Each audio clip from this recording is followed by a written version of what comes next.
right, tell a friend to tell a friend. We're back. Welcome to another edition of the 24th Floor. We've been seeing some big shakeups in college football. Some teams dropping out of the poll. Some teams making big jumps up in the poll. With all that being in mind, let's jump into today's big idea. We're talking college football. Richard?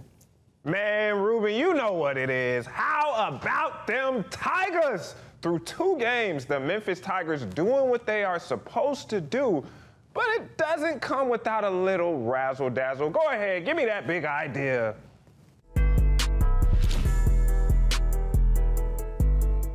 For one half against the Georgia State Tigers, that was a bit too close. Oh, Georgia State Panthers, my bad. The Memphis Tigers trailed at times, and it took a 55-yard field goal at the end of the half to take a halftime lead. Second half, quarterback Brendan Lewis, number 2 on the field, but number 1 in your hearts. He looked more like what we saw in week 1 against Chattanooga. 68 rushing yards, a touchdown to go along with it, with 16 of 20 passing and 196 yards. Tigers defense tightened up to hold Georgia State to 76 total yards in the second half as they went on to win in my hometown 38-16 in hot Atlanta. They'll look to keep that going against Troy this Saturday. And drum roll. That means we got to bring in our guy who knows the Tigers like the back of his hand, the inside man for the commercial appeal. And a frequent friend of the program, JD, Mr. Jonah Dylan. JD, thanks for joining us. Thanks for having me. Hey, let's get right to it. Richard alluded to it a little bit about a not so stellar, let's say, first half, a closer game than some people may have liked. What do you attribute that to? Yeah, a couple of things. I think defensively, there were a few different issues. Tackling was the top one probably. And then still just kind of getting used to each other, right? We've talked about this defense, a lot of new players, a lot of talent, but they still got to figure out how everyone is going to fit together. I think we saw some confusion in that first half, especially, Georgia State playing multiple quarterbacks. The middle of the field was wide open for pretty much the entire half. This is a team that's been pretty good at halftime adjustments. They went in at the half, figured it out. Defensively, they were a lot better in that second half.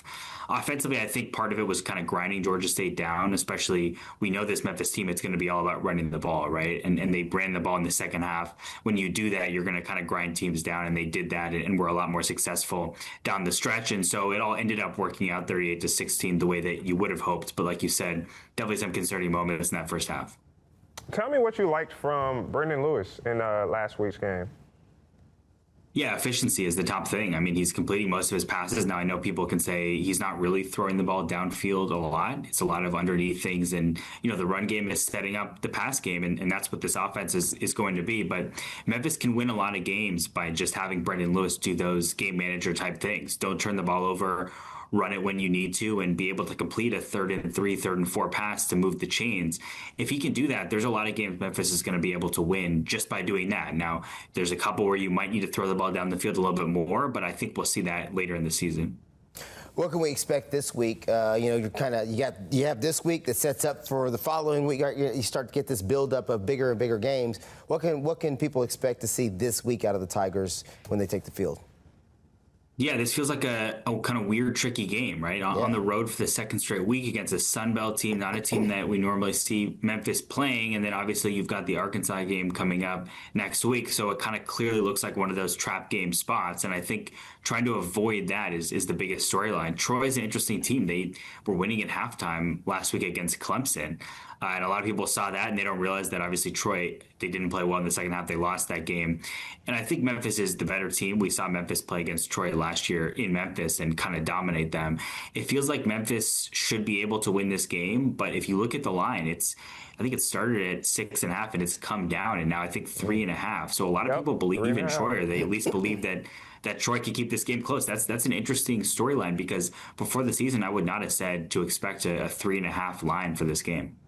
So with that being said, with the game being so close, what will it take for the defense to kind of come out and hold Troy in place like they did with Georgia State in the second half? So why do you think that line is so close? So do you think that bettors or Vegas is questioning Memphis defense? I think a lot of it is perception, right? They saw that Troy was doing really well, winning on the road again at halftime against Clemson last week. That was a weird game. There was a weather delay. And like I said, Clemson figured it out in the second half. I think the perception is there. I think, look, if you watched the first half of Memphis against Georgia State, you saw the concerns. You saw what the issues were. And Troy has done some things offensively. They've got a running back, Tay Meadows, who's I think 7th in the country in rushing through 2 weeks. Now, obviously, that's a small sample size, but you're talking about an offense that can do some things. Goose Crowder, all-time quarterback name, obviously, is a solid quarterback, and he's back, and he's been in that system. And I think there's reason to believe that Troy can at least keep this game competitive. And then if you're in the second half and it is close, you never know what's going to happen, especially in a road environment. I would be, every coach says we're just focused on this week. But there is a really big game looming that could potentially have great implications for bowl games later in the season. So if Arkansas was to beat Ole Miss and Memphis wins against Troy, then Arkansas and Memphis play, and Memphis wins that game, that could really help Memphis down the line when you start talking about bowl consideration. How hard is it to stay focused on Troy when you know you got that potentially nationally televised game coming up in just a couple weeks? At home, too. At home, yep. Yeah, at home. And look, like that's the game that everyone's been talking about all offseason, right? Like in the summer, nobody was talking about, I can't wait for Memphis against Troy, right? They were talking about this game. And they were talking about Arkansas. And look, it's understandable. We had that happen last year, right, with the Florida State game. Now, that was on the road, but it was kind of the talk all offseason. Now we're in a situation where this team, they feel like they're ready to go compete with Arkansas. And I think a lot of people, when we get to that game, are going to say this should be a competitive game the way that we're talking about Memphis against Troy right now. And so you do have to make sure you don't fall into those trap game type things. This looks like the classic trap game spot, right? You've got a kind of weird situation. It's going to be maybe a sleepy start. Memphis is staying in Montgomery. They're going to have to wake up and drive an hour to get to Troy. So 5 or 6 a.m. wake up call. You're playing against a team that people aren't really up for. You have Arkansas next week, and that's going to be a big atmosphere and big for the fans. It feels like it could be one of those slow starts.